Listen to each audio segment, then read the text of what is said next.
What's going on, guys? Tyson Anderson, Mr. Hammer Down. Listen, guys, that's right, part two. You know it. Gotta wash those hands. Knock that dust off and all that sleep dirt and dead skin. I'm joking. So, prepared the rabbit yesterday and I let it sit for about 12 hours. Actually, about 13, but I would suggest that anybody that does this, at least the way I'm doing it, would soak it like that for at least 12 to 24 hours. So I've got the rabbit out of the refrigerator, and I'm going to just stir this around, see how it's looking in there, right? And I'm going to attempt to pour this out. Well, that's not working. Trying to pour this out. You know what? I'm probably just gonna, let me just take this top off and pour this whole thing out because it's getting on my nerves. Okay, so I'll run some cold water over this just to gently wash off all of the vinegar and milk or buttermilk, however you want to look at it.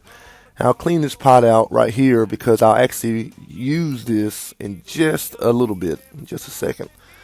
And I'll rinse that out, fairly decent. I'm going to put my rinsed rabbit back into that, okay?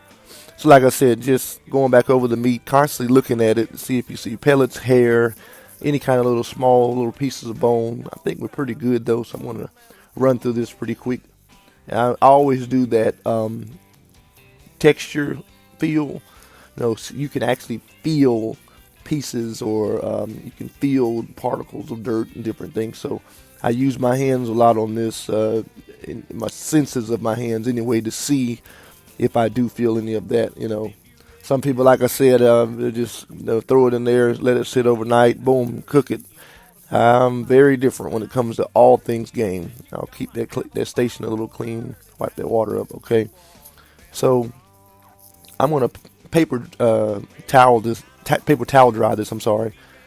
So here, I'll just take a paper towel, fold it up, and just pat it dry, or dab it dry, however you'd like to say it. I don't want the meat, dry cleaner dry, with a crease in it, but I do want to pat it dry. That looks pretty decent.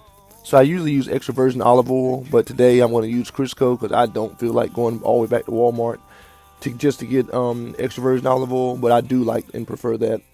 So I'll just, put a decent amount of oil in here just to lube the rabbit up because it's going to be the bonding agent for my seasonings, okay? So I'll just start putting a little lemon pepper in here, little Mrs. Dash. You don't have to season yours like this, but I do. Little onion pepper powder, I'm sorry. Little McCormick, I think it's Montreal chicken. Little garlic powder. I don't like salt and onion and all that. Little crushed red pepper. Gotta add some green in there, some parsley. Thought I had the top off of this obey, but I don't.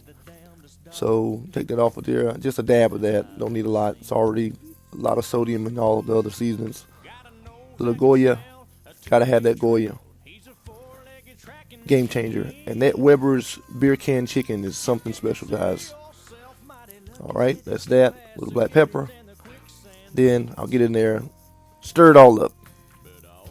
And again, I use my hands to, like I said, feel to see what's needed. Add a little bit more oil. And I'll see that I'm probably going to need a little bit more oil just because, but I'll stir this as much as I can. Sort of massage it into the meat, add a little bit more oil. Like I said, massage it over into the meat. And get that good and throughout. To the point where there's nothing pretty much sitting on the inside of the bowl. This is just a old dry rub blend. I use this on a lot of my game meat. A little bit more crushed red pepper. I love a spicy, biting type of meat. And this is pretty much done right here. I think that's about it right there. Give it a couple little twirls here. Zings and rings around. That's done. All right, I take me just a basic red onion, dice that bad boy up. Cha cha cha cha. Okay, that's good and diced. I used to be a samurai fighter. I'm joking. Put that red onion in there. I use about 3/4 of the red onion. That's done. All right, stir that around. Get in there, get in there. And I'll stir it around a little bit.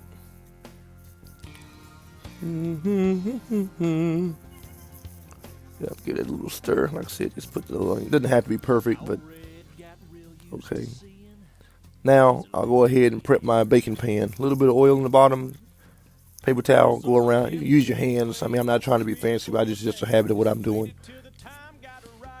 Place my rabbit in there. I like to do leg quarter to tenderloin, leg quarter to tenderloin, leg quarter to tenderloin, as much as I can anyway, right? Just because. No, this is not chopped, but I'm a tedious person, so I don't know. I've always been like this. Didn't have enough tenderloins, of course, to go across the bottom like I really wanted to, but this is going to be so delicious. Quick, it's easy, it's not difficult. I'll reposition those loins. Yeah, put that one right there. Pack that bottom in, and I just cover up all spaces anywhere I see holes. And then the remaining of the onions is actually in there. The excess onions, I just take it, just sprinkle it, and put it around it. So, yep, that's that. And I'll just sort of, yep, bap, bap, bam. That's that. Done deal. Add a little bit of margarine or butter, as some would say. Doesn't have to be huge chunks. I mean, you're not trying to overly flood it. It's got the oil in there. It's going to make its own juices. You don't want a pan of water or juice. It's already going to have barbecue sauce in it as well, so just a little bit to help it. If I don't make my own, I usually use Sweet Baby Ray's mixed in with a little Jack Daniels barbecue sauce. But I usually do make my own barbecue sauce from scratch. Don't have time to do all that today, but that's man, it's good. So I'll just add a little bit of mustard, parsley, garlic powder, hot sauce, mustard, and crushed red pepper. Stir it up, and I use one or two of the little seasonings. Stir it up like so, with a plastic fork for taste. A little bit more, a pinch more or two of crushed red pepper, and a little bit of greenery, parsley. Stir it in with a little bit more mustard, just because I like a little bit of a bite, and mustard and hot sauce, for some reason, they pop. It brings out the bite a little bit more. I stir it and whisk that around a little bit more. I'm not going to use a regular whisk. You can. I'm not trying to be that fancy. Let me taste this real quick. Tastes pretty good. I'm going to pour that right over in there. Of course, I threw that plastic fork away, and you're just going to pour it over in there evenly. It doesn't have to be perfect. Again, I'm going to probably use about that much of this barbecue sauce. I actually did end up jarring the rest of that barbecue sauce. I make it the exact same way every single time. I use about, I'd say, half of the Sweet Baby Ray's barbecue sauce, the bottle, and I use the whole bottle of the Jack Daniels. All right, that's done. Take my foil. You don't have to use Reynolds wrap. I do. I do one full sheet over the whole pan, or 2 half sheets and a full sheet. Then I'll do half like this here. Turn this bad boy around. Oh yeah, we call this in the country button up the basket. Got to button that baby up. It's going to bed. Then I do a full sheet. That's a done deal. Tighten it up a little bit. All right, that's been buttoned right there. Let me see, button this side over here. Bam, bam. Thank you, ma'am, sir. Place it in the refrigerator for roughly an hour. Just to let that barbecue sauce sit over that meat. Doesn't have to be all night. I want to make some baked beans with this. Mustard, onion, a yellow onion, bell pepper, half a pound of ground chuck or beef or hamburger, however you say it. Preheat the oven to about 450. And of course, I put brown sugar and some other seasonings in there. Can't tell all of that. That's a homemade recipe. Been in the family for years. All right, 450. Button her up or stir her up. Bam. Button her up. Boom, boom. Put her to bed. I think I'm going to put her on the top rack. No, I'm going to put her probably on the bottom rack. And I don't suggest that you try that at home without the gloves or the oven mitts. I just do. I'm silly and slash crazy a little bit. Boom.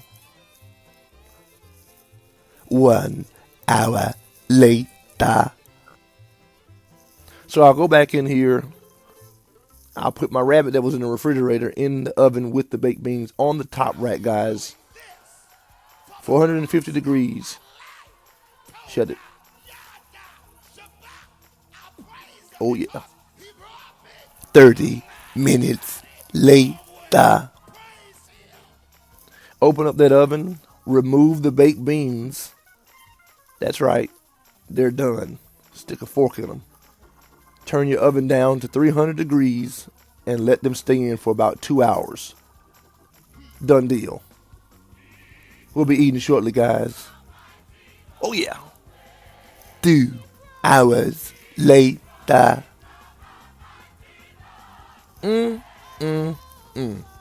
What can I say?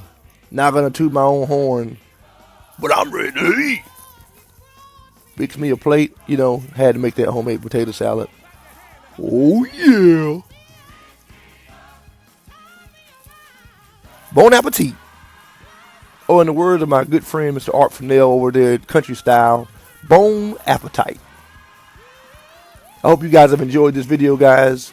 This is prepping wild barbecue rabbit from field to table. He's not running anymore. Dead. If you like the video, guys, be sure to like, comment, and subscribe. And tell those friends about it. Tyson Anderson, Mr. Hammerdown. We'll see ya when we see ya.